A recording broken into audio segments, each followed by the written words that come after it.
सार्थ श्री ज्ञानेश्वरी. मित्रांनो, ज्ञानेश्वरी ऐकल्याने मनुष्याला जीवनामध्ये मनोवांछित फळ मिळते आणि मनुष्य निष्पाप होतो. तसेच मनुष्याला जीवनामध्ये सगळ्या सुखांचा उपभोग घेता येतो.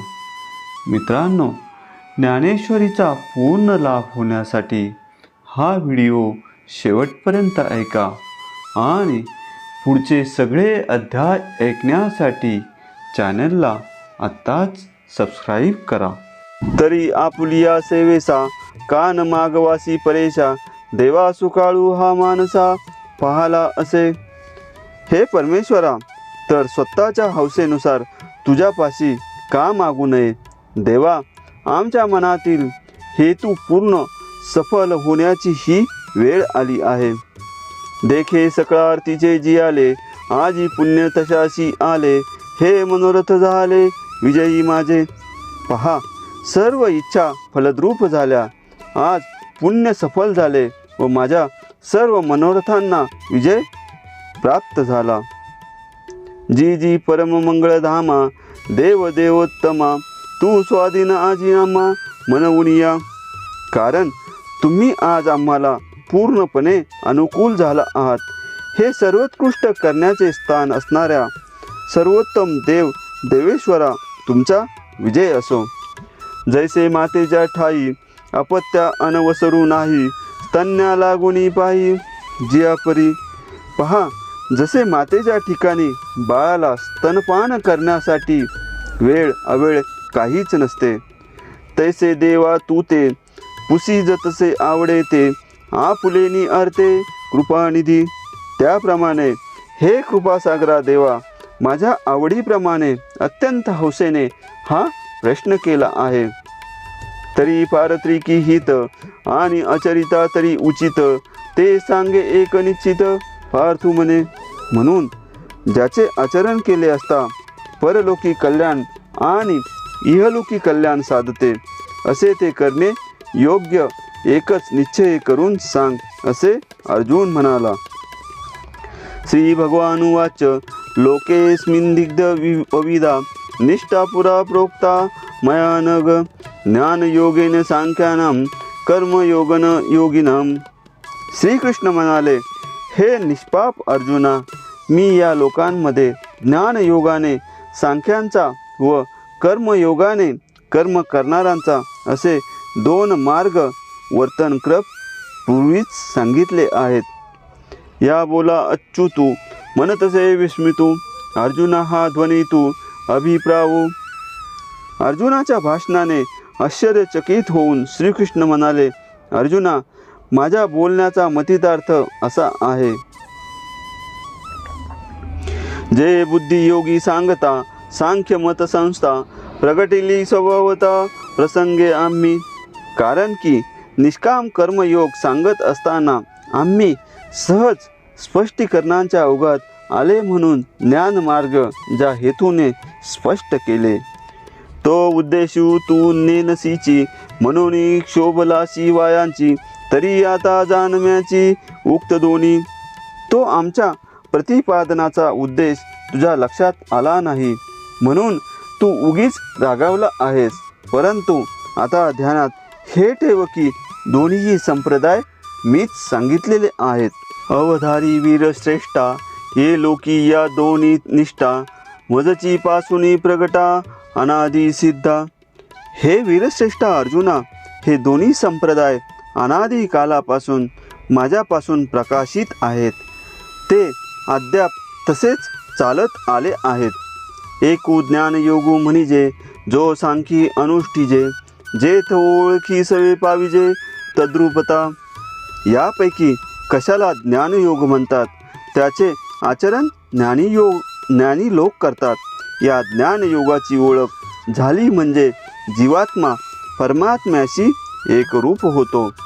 एक कर्मयोगू जाण, जेथ साधक जन निपुण, होऊन या निर्वाण पावती वेळे. दुसरा तो कर्मयोग समज, ज्यात मुमुक्षुपजन तत्पर होऊन योग्य वेळ येताच मोक्षाला प्राप्त होतात. हे मार्गोत्तरी दोन्ही परी एकवटती निदासी, जैसी सिद्ध साध्य भोजनी तृप्ती एकी. हे मार्ग तर दोन आहेत, परंतु ते शेवटी एकाच ठिकाणी येऊन मिळतात.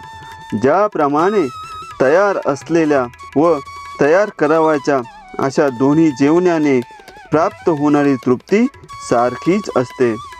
का पूर्वापर सरिता भिन्न दिसती पाहता, मग सिंधू मिळणी ऐक्यता पावती शेखी. किंवा पूर्व वाहिनी आणि पश्चिम वाहिनी नद्या पाहिल्या तर वाहताना त्या वेगळ्या दिसतात, परंतु शेवटी समुद्राला मिळाल्यावर एकरूप होतात.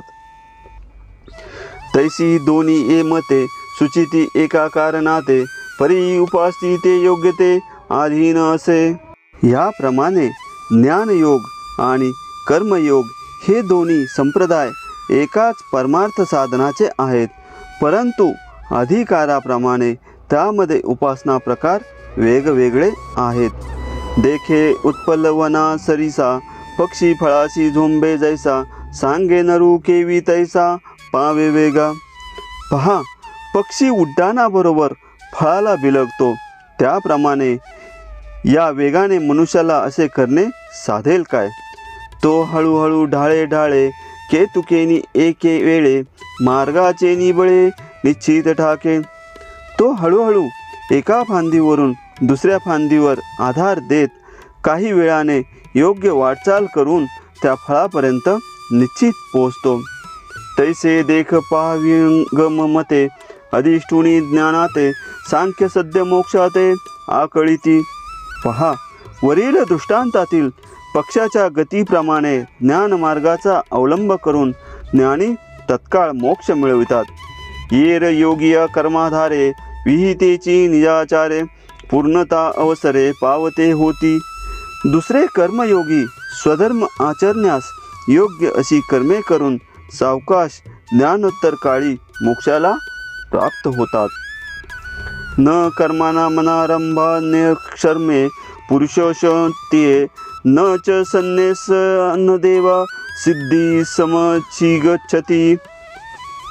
कर्म न आरंभता कर्म न केल्याने पुरुषाला नैष्कर्म्य प्राप्त होत नाही व केवळ प्राप्त कर्म संन्यासाने नैष्कर्म्य सिद्धी प्राप्त होत नाही. वाचोनी कर्मारंभ उचित, न करिताची सिद्धवत, कर्महीना निश्चित होईजेना. शिवाय योग्य कर्माचा आरंभ न करता जर कोणी सिद्धाप्रमाणे कर्म सोडून देईल म्हणेल तर त्या कर्महीनाला सिद्ध मुक्त पुरुषाप्रमाणे नैष्कर्म निश्चयाने होता येणार नाही. का प्राप्त कर्म सांडिजे, ये तुलीने नैष्कर्म्य होईजे, हे अर्जुना वाया बोलिजे मूर्खपणे. किंवा हे अर्जुना, कारण स्वधर्मानुसार आपल्या वाट्याला आलेले प्राप्त कर्म टाकून द्यावे व एवढ्यानेच नैष्कर्म्य सिद्ध झाले असे बोलणे निरर्थक मूर्खपणाचे आहे. सांगे पैलतीरा जावे, ऐसे व्यसन का जेथ पावे, तेथ नावे ते तेजावे घडी केवी. पुरामुळे पैलतीरावर जाणे अडचणीचे झाले आहे, अशा संकट समयी तेथे नावेचा त्याग करून कसे चालेल. ना तरी तृप्ती इच्छिजे, तरी कैसेनी पाकू न कीजे, की सिद्धीहीन सेविजे केवी सांगे. अथवा जर भुकेची व्यथा मिटली पाहिजे असे तर स्वयंपाक न करून कसे चालेल, किंवा तयार असलेला स्वयंपाक खाऊ नये. जव निरार्थता नाही तव व्यापारू असे पाही, मग संतुष्टीचा ठाई कुठे सहजे.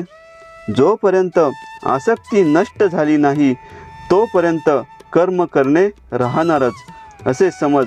आत्मतृप्ती प्राप्त झाली असता कर्म सहजपणे आपोआप बंद पडेल. म्हणून ऐके प्रार्था जया नैष्कर्मपदी आस्था. म्हणून अर्जुना ऐक, ज्याला निष्कर्म्य स्थिती साधण्याची तीव्र इच्छा आहे त्याने आपले स्वधर्माचे विहित कर्म मुळीच टाकू नये. आता विश्वात्मके देवे, येणे वाग्यज्ञ तोषावे, तोषोनी मज द्यावे असाय दान हे. जे खळाची व्यंकटी सांडो तया सत्कर्मी रती वाढो भूता परस्परे पडो मैत्र जीवांचे दुरितांचे तिमिर जावो विश्वसधर्म सूर्य पाहो जो जे वांचिल तो ते लाहो प्राणिजात वर्षत सकळ मंगळी ईश्वर निष्ठांची मांदी याळी अनवरत भूमंडळी भेट तू भूता चला कल्पतरूंचे आरव चेतना चिंतामणीचे गाव बोलते जे अर्णव पियुषाचे चंद्रमे जे लांछन मार्तंड जे तापहीन ते सर्वाही सदा सज्जन सोय रे हो तू किंबहुना सर्व सुखी पूर्ण होनी तिही लोकी बजिजो आदी पुरुखी अखंडित हानी ग्रंथोपजीविये विशेषी लोकी इये दृष्टादृष्ट विजय हो आवेजी एथ म्हणे श्री विश्वेश्वराओ हा होईल दान फसावो येणे वरे ज्ञान देव सुखिया झाला येणे वरे ज्ञान देव सुखिया झाला येणे वरे ज्ञान देव सुखिया झाला. मित्रांनो, पुढील अध्याय ऐकण्यासाठी चॅनलला आत्ताच सबस्क्राईब करा.